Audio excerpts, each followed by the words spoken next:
രണ്ട് രാജാക്കന്മാർ അധ്യായം 14. അമസിയ യൂദ രാജാവ്. ഇസ്രായേൽ രാജാവായ യഹോവാഹാസിൻ്റെ പുത്രൻ യഹോവാഷിൻ്റെ 2-ാം ഭരണവർഷം യൂദ രാജാവായ യോവാഷിൻ്റെ പുത്രൻ അമസിയ ഭരണമേറ്റു. അപ്പോൾ അവന് 25 വയസ്സുണ്ടായിരുന്നു. അവൻ ജെറുസലേമിൽ 29 വർഷം ഭരിച്ചു. ജെറുസലേമിലെ യഹോവദിൻ ആയിരുന്നു അവൻ്റെ അമ്മ. അവൻ കർത്താവിൻ്റെ മുൻപിൽ നന്മ ചെയ്തെങ്കിലും പിതാവായ ദാവീദിനെ പോലെ ആയിരുന്നില്ല. അവൻ പിതാവായ യോവാഷിൻ്റെ പ്രവൃത്തികൾ പിന്തുടർന്നു, പൂജാഗിരികൾ നശിപ്പിച്ചില്ല. ജനം അവയിൽ ബലികളും ധൂപാർച്ചനയും തുടർന്നു. രാജാധികാരം ഉറച്ചയുടനെ അവൻ തൻ്റെ പിതാവിനെ നിഗ്രഹിച്ച ഭൃത്യന്മാരെ വധിച്ചു. എന്നാൽ അവൻ ആ ഘാതകരുടെ മക്കളെ കൊന്നില്ല. മോശയുടെ നിയമഗ്രന്ഥത്തിൽ എഴുതിയിരുന്നതനുസരിച്ചാണ് ഇത്. അതിൽ കർത്താവ് അരുളി ചെയ്തിരിക്കുന്നു: മക്കളുടെ തെറ്റിന് പിതാക്കന്മാരോ പിതാക്കന്മാരുടെ തെറ്റിന് മക്കളോ വധിക്കപ്പെടരുത്. വധിക്കപ്പെടുന്നത് ഓരോരുത്തരുടെയും പാപത്തിന് ശിക്ഷയായിട്ടായിരിക്കണം. അവൻ 10,000 ഏദോമ്യരെ ഉപ്പ് താഴ്വരയിൽ വെച്ച് കൊല്ലുകയും മിന്നലാക്രമണത്തിലൂടെ സേല പിടിച്ചടക്കുകയും ചെയ്തു. അത് ഇന്നും യോക്തേൽ എന്ന് അറിയപ്പെടുന്നു.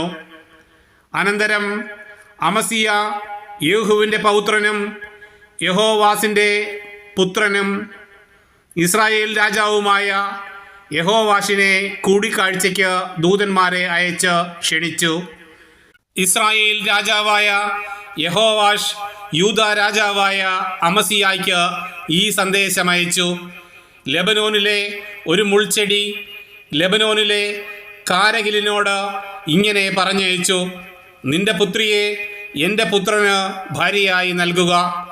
ലെബനോനിലെ ഒരു വന്യമൃഗം ആ വഴി വന്ന് മുൾച്ചെടിയെ ചവിട്ടി തേച്ച് കളഞ്ഞു.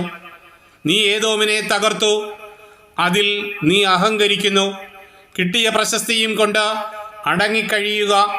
നിനക്കും യൂദായ്ക്കും എന്തിന് നാശം വിളിച്ചു വരുത്തുന്നു? എന്നാൽ അമസിയ കൂട്ടാക്കിയില്ല. അതിനാൽ ഇസ്രായേൽ രാജാവായ യഹോവാഷ് യുദ്ധത്തിന് പുറപ്പെട്ടു. യൂദായിലെ ബേത്ത്ശെമേശിൽ വെച്ച് അവർ ഏറ്റുമുട്ടി. യൂദ തോറ്റോടി. ഇസ്രായേൽ രാജാവായ യഹോവാഷ് ബേത്ത്ശെമേശിൽ വെച്ച് അഹസ്യായുടെ പൗത്രനും യോവാഷിൻ്റെ പുത്രനും യൂദ രാജാവുമായ അമസിയായെ ബന്ധിച്ച് ജെറുസലേമിൽ കൊണ്ടുവന്നു. ജെറുസലേം മതിൽ എഫ്രായിം കവാടം മുതൽ കോൺ കവാടം വരെ 400 മുഴം ഇടിച്ചു തകർത്തു.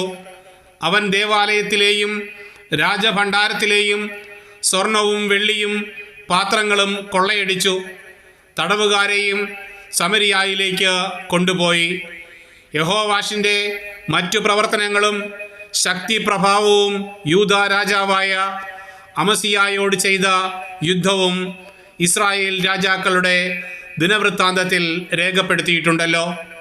യഹോവാഷ് പിതാക്കന്മാരോട് ചേർന്നു ഇസ്രായേൽ രാജാക്കന്മാരോടൊപ്പം സമരിയായിൽ സംസ്കരിക്കപ്പെട്ടു. പുത്രൻ ജെറോബോവാം ഭരണമേറ്റു. യൂദ രാജാവായ യോവാഷിൻ്റെ പുത്രൻ അമസിയ ഇസ്രായേൽ രാജാവായ യഹോവാഹാസിൻ്റെ പുത്രൻ യഹോവാഷിൻ്റെ മരണത്തിനു ശേഷം 15 കൊല്ലം ജീവിച്ചു.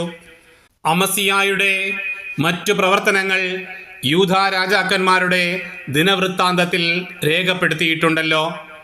ജെറുസലേമിൽ തനിക്കെതിരെ ഗൂഢാലോചന നടക്കുന്നതറിഞ്ഞ് അവൻ ലാഖീഷിലേക്ക് പലായനം ചെയ്തു. അവർ അവനെ അനുധാവനം ചെയ്ത് ലാഖീഷിൽ വെച്ച് വധിച്ചു.